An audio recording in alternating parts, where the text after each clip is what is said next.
$200 million more to reinforce the contract. And I make that statement because airplanes got 35 parts pilot. $165 million over budget, 7 years behind because we modified the airplane. So we may go down this pathway, but we need to know if it's going to be $200 million more to have truck lanes. Well, I'm afraid of a contract that gets into that. and a couple of things, and I'll point this, and I will give, one of the disadvantages that Jennifer has is she has been doing this for years and I have. Trucks, yes, you can. This is a contract, all things are negotiated. The problem with that is that when you start to ask the vendor to do something else, what normally happens? Change fee. The price goes up. Suddenly, what we're seeing now is that the price that North Carolina is putting into this project now would build the capacity we need in the one area we need. So now it starts to get more and more and more expensive. It's like that fixer-upper that you bought for $80,000 and it's worth $100,000. But once you get $140,000 into it, it's not starting to look like such a good deal. The second part of that is that if you add trucks to the mix, you have fundamentally changed the scope of the project. And I would argue, as a guy who does bidding with municipalities, the other people then have a right to rebid it because they can charge more. That is now a revenue stream that was never part of the original contract. There were 4 companies who looked at this. There was 1 company that bid. Bill and I spent an hour talking about a lighting contract the other night that $115,000 was the delta. And we thought it was I was a part of it. It was probably a waste of 45 minutes of the time. But the philosophical debate of do you have one vendor and what does that cost you is an important one to have for government. And I have a real problem when 4 people looked at it and only 1 bid. We jumped in bed with the 1. We've changed the contract since we first agreed to it. We're now talking about changing the contract again. That's where you start to get into these problems. And there are lots of people in North Mecklenburg who are advocates for the red line. Many of them bought land on the anticipation that the red line was coming. Many of those people are the people who are calling me today going, how do I get out of the transit tax deal?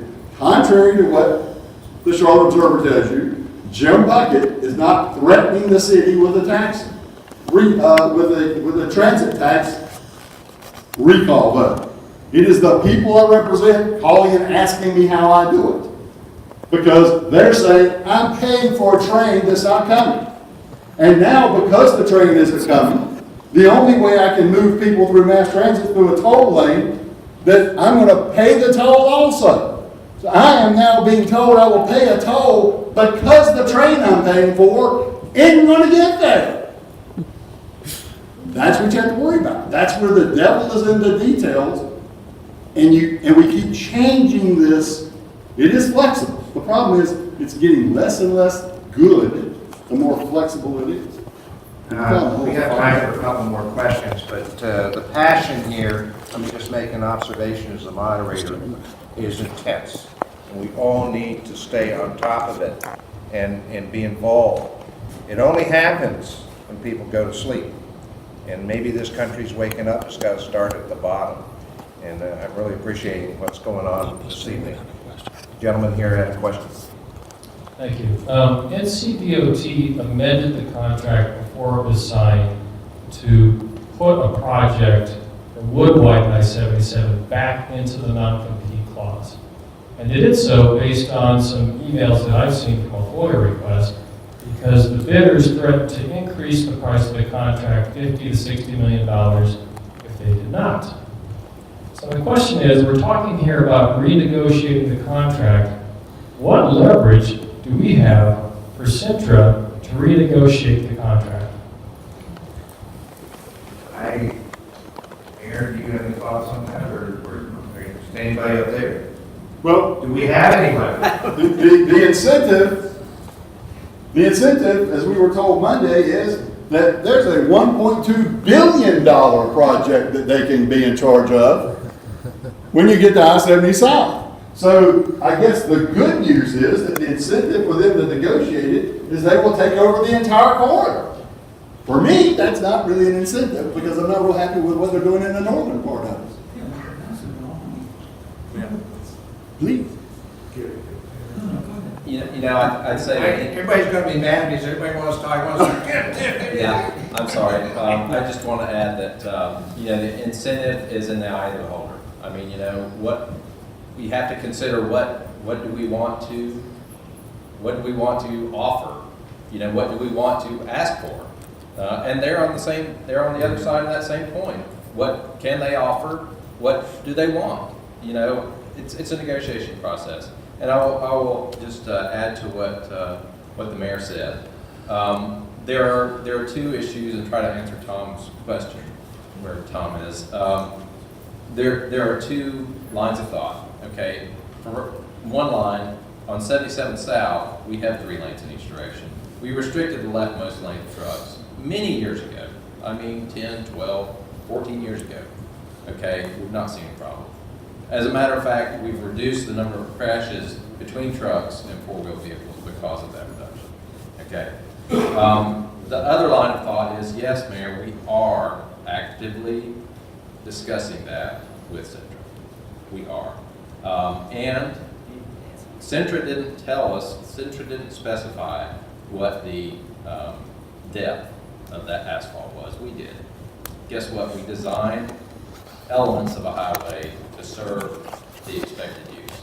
Okay, we designed pipes. We don't put one pipe in for all different types of flows. We designed the pipe for the flow. We designed pavements for the anticipated loading. So we've designed the pavements for, at the most, currently, transit buses. Okay, they can also accommodate different sizes of tractor trailers, maybe not 80,000-pound legal load, but the lesser sized tractor trailers with very little additional change. The gentleman here, I think, bears an introduction. He is a new, commissioner in Huntersville who replaced the pro toll people who were voted out. I think therein lies a object lesson that we, the people, can still have an impact. Sir? Thank you very much. And I just want everyone to know that I had a multifaceted platform that I ran.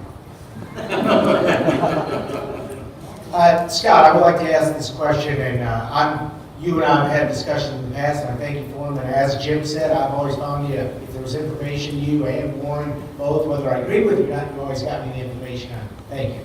On induced congestion, you explained it and what it is and whether it can be right now, as we saw when the 485 loop was completed. We saw induced congestion immediately, and about 3 weeks to a month, that kind of settled down. People went back to some back roads when they found out that wasn't going to work for them then. So it all eased up. It's working as best it can until it gets to the congestion 77. What I want to know is, you talked about on the south loop, going ahead and adding that general purpose lane for a part of that loop again. And if induced congestion is why we're not going to put any extra lanes up north, why would we go to the expense of putting that lane instead of just putting the 2 managed lanes next to it and keep on going?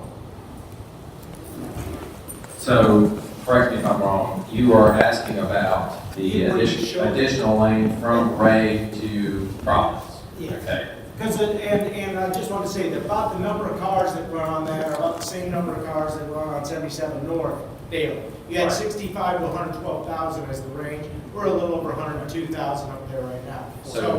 And we've got about 4,400 households planned in the next few years in Huntersville, Davidson, and California. Right. So one of the things that we observed, and you can see from these heat diagrams that Rob mentioned too, is that we did widen out to Rea Road, and immediately we had some calls, oh, you should have taken it on to Providence Road. Okay, you should have carried it on further. So reviewing those heat diagrams, yes, we have some congestion where that lane drops at Rea Road. So we saw that there's an opportunity to improve traffic operations with a little extension there. In addition to that, Charlotte City Council approved 3 major tracks for rezoning. Okay, we design our projects for land use, current land use. I mean, what else can you go by? Okay?